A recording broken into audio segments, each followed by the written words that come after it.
गावातील पूल पाण्याखाली, 16 गावांचा संपर्क तुटला। पूल पाण्याखाली गेल्यामुळे पुलावरील वाहतूक पूर्णपणे बंद। राज्यामध्ये आतापर्यंत पावसाचे 9 बळी, पुण्यामध्ये 3, ठाण्यामध्ये 2 मृत्यू, तर लातूरमध्ये शेतात काम करत असताना वीज पडून 2 मृत्युमुखी। पावसामुळे राज्यात ठिकठिकाणी रस्ते बंद। पुढील 3 दिवसात होणाऱ्या परीक्षा स्थगित करा, जयंत पाटलांची सरकारकडे मागणी। देशभरात कोरोनाचे 1000हून अधिक रुग्ण, राज्यामध्ये 69 नव्या कोरोना रुग्णांची नोंद। मुंबईत सर्वाधिक 37 नवे रुग्ण, तर कोरोनामुळे देशात 11 तर राज्यामध्ये 5 मृत्यू। मृत्यूच्या दिवशी सुद्धा वैष्णवी हगवणेला मारहाण, वैष्णवीच्या अंगावर एकूण 29 जखमा, 15 जखमा मृत्यूपूर्वीच्या 24 तासांच्या आतील असल्याची माहिती।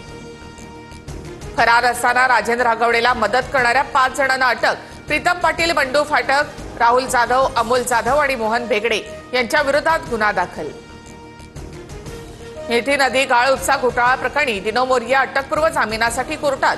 काल दिनो मोरियाची आर्थिक गुन्हे शाखेकडून चौकशी। आरोपी केतन कदम आणि मोरिया बंधूंमध्ये अनेक फोन झाल्याचं निदर्शनास।